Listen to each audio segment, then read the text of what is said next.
Accra kwantempono eso na Ghana fo ena mu ene de kroma ye din ankasa wutim hu se ene ma hye da nkoyie na so da na beto no de e wo se odi da mu ahrusie hye no so se ka wadwen dwumadie no nyumakuo bi ere boye chidom na ye de bro ye Springboard College ya wo mo Madina Race Junction wo mo ena ebo ye chidom na ye de ka wadwen dwumadie no ye de ebramo enti hwehwe wo mo anafra wo mo 0249 101012 0249 101012 na fa obano ekoho University of Education winiba distance admission so koso adwuma ye ni osuani opesa oto anwoma sua so akọ University of Education winiba na emo 0207381668 0207381668 ana kawadwe dwumadie no nsem bebre akoso wo mpensempense mumu ya ne Ghana fo bi bedi nkomo na afi won mo ankasa nso won mo adwen no ya ne won mo akasa sa do me papa ba ko ha ya ne ni nkomo do mo akọ ababa Adom TV yeah majamoso na udine de say yeah from John Okran yo yenhwe enra court ba ko e wakuma se data force mrantie no se ne edi wo mo asem no na wo se case no se bia when ye bo ho kwaduo se ni se no wo mo anyanti nkrofo no ye ja wo mo ama nsem bebre koso wo ma mu kire wadwen me de data force for no de me kan fa won se de ye ya omo etimi ko struggle omo je nkrofo no firi court no me de ya me ya la de me kan se ya hwe yi a Boko Haram na sato Nigeria no bi na eba Ghana ha no esan se etumi take judge for eyi enipa firi won ye jam free dia ya discharge omo dia yes see a evidence be timi asan from one me dem ho am tiase enti hore de omo hwe ni yempa Boko Haram o Ghana ha na wa Ghana ni kire wadwen o man ekwaye ma oh we say de emoye din yen tohwe first na papa mama wo ho no na dumso ba no ana obafa bebia generator ene kwa mpo ne tade kakra sese yen tohwe ya bakruma yen hwe nkofi ya ahukire wo mti de na aban ne nyammoa na ne mansesa me de me pede se de ono ahyebo no osiba maga na adane no onye ne ntam ne ndane sa na ne dia yes ya korusi ya koduba 1 year dia ende ahokele beba mo kan wadwe dwumadie no na wote se wodofo bi aka na adwen e de afa de akoso o my Ghana hu no papa onso baka wadwe ana me kama adwen ka bi me sa nkrofo na yi wona de momo de mentiase because onipa na aba court de mo abaye ayi 1 year go prison also wonya evidence open evidence be mbiem because process na o chiri fi oba na we hu so ye bi be ko che ne bai then tap also open evidence be na say mo di attention munte trade e ba ye mo charge we esan de won ton mo won san pa cho ni nyina mo san cho san de won ton we no de mo say mo nya evidence be mo open evidence be mbiem the yes na man na ko ne de a say nyame amemu a e be den ha dwen o ba e kura boss a wo she e bi na wotin bai petrol so bete so ni at no person tin e to abama won petrol na fa na ye tom me bi no wotin ye abanda de otwa mo so beton ECG na abeka so de oba yi ru nton na oba yi e ka ya ban de ECG betua utua de ma beko yie oba wan tun anya ma wa yi mu so abeton na se ba hye bie no atun be di so nti no enema nko yie ni ma nko yie na ayi Galamsey fo de nso wo hunu ne se Galamsey de memu de asa Ghana ne de Galamsey na esa o man no ba wo anu asem nti because wo ka so oba adwuma no ma mu to bebo amon yaye nti wo si afi wo bana se wo pamo one day a wo na wo kan se wo bemo yaye me do pamo ya mepe ba asem ono kan se wo bemo yaye nti no ono wendere ndende na aside we no bibia you okay ma oh okay de say ye kan say bo ashe ko ntime ni so dem be that ko okay ene ma de nye nko yie ade na wo pese nsesa ma wo oh nsesa ma de say abri say wakwate prefer so ato no refa mu ye de banju su fira kwa say ba yemfa mfuru pe de furu ka ne ma be tun ayefo nti so timiti no refa so ka na betun akofom kakara ichete ni fu abaya so betu ala wasa ma wo ye say ba 120 wonti nya hwe nti ne ma de o bebere ye minti mo bebere ye adwuma da na nimpa o adwuma enti we ka wadwen no wa kana adwen ti se bia wo no na nya adwen dia ne on so wa hia ye wo Accra ne se ka kwantempo no so ka Accra ne yadu ayi kinsue ho na menu aba ma me mo akwa ababa Adom TV one day onya ready so obekasa wo tie ne radio papa bi na me hwe se menya afoforo bi na me ne won mo akasa ahwe One more so adwene ewo de ekoso ewo my Ghana mu. Daddy, good morning. Good morning. If I try Adom TV ni, wa bo who are you fan of paper? Now we didn't I don't understand English. Oh, sorry. Good morning. Good morning. Good morning. How are you this morning? I'm fine. You are watching or you are talking to Adom TV. We want to find out what's going on in this country. Are you okay? Is everything okay for you? I have no comment. You have no comment, but what do you want the government to do for you as a citizen? The government should open up a new business opportunity for us for the young ones upcoming to do. That's the only thing. Because once the business is there, a lot of Ghanaians will feel happy. Because without business, money is blood. Yeah. Without business, you can't do anything. I hope you've been listening to news. What do you want to talk about? Data force, Galamsey, and other matters. What do you want to talk about? Galamsey is degrading the environment, and that if action is not taken, we will not have rainwater that will give us more food. Yes. And finally, what do you want the government to do? Yeah, as I said, it's about expansions and then the business. Once the youth are working, I think everything will work. Okay. Thanks so much, sir. Thank you. Thank you. Ghana need to share and watch. Papa, good morning. You are watching Adom TV. As a citizen, what do you want the government to do for you? Kafa Galamsey for no. Your more than yes, almost assassin. Baby, okay, you cocoa, much cocoa negu. Ne, if I say, no, my boy on my move, say, you sure you know no more crass, someone you sure no. So if you say, Minister waiting to take you for that place, you know. That's what to stop home. But we know we are doing for that. Now, data force and seven. What it be? My TV dear, but me to me came once. And we call no. Yes, so many evidence. Evidence be a man. A jaw one call. Minority.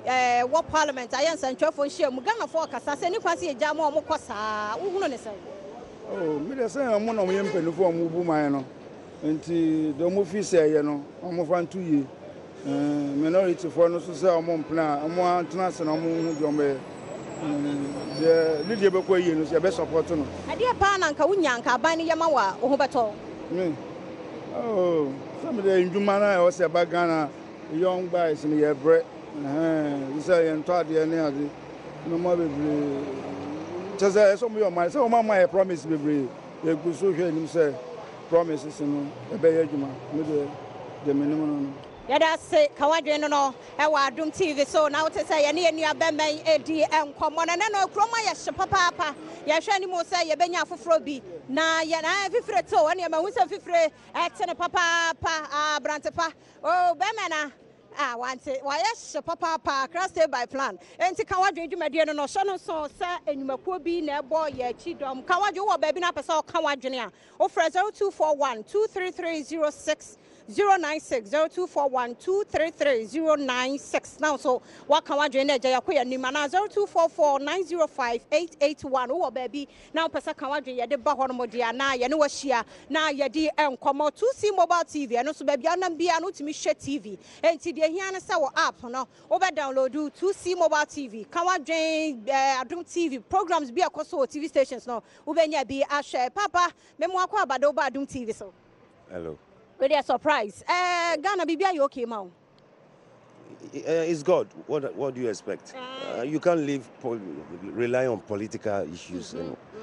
So what are some of the challenges you think we are going through that the government needs to address it? Well, like you are saying, this Galamsey sort of activities. But do you think the Galamsey is not going on? I can't tell. But what do you want the government to do? What do you expect? It depends on the individual. If actually the people who are in this Galamsey business really want to put a stop to it, fine. If not, because there are people behind it. Now, for instance, let me ask you, if I buy a portion of land in that vicinity, in that community, and I have awareness or I realize that there is wealth under this land that I bought, if I start digging my land, will the government come and tell me I should not dig? I'm asking. I'm listening. So the Galamsey is still going on. What do you expect? If somebody digs pit in his house, how would you know? So if they really want to check these things, the people at the top should check themselves first. Okay, yeah, that's a Kawajan no about me more about Badwam TV. Now, what here? What's your me quite Juma? Quite Juma, be you okay, Mount? Aye. Said, yeah. Say, Juma, make or if you be everything is all right. Yeah, you okay? Now, oh, may I would see me, yeah, dear, not see any amount. Okay, me the mission and the mom. Now, what's your man who dear was a yeah, baby, be okay. Mission and need baby Akasa. Nagalam said, yes, so what to be? Who don't say? Me, who say, almost all much more moye. Ain't he? And I think so, it will have free city. Ain't he? Say, baby, what my intimate stop or more at a time.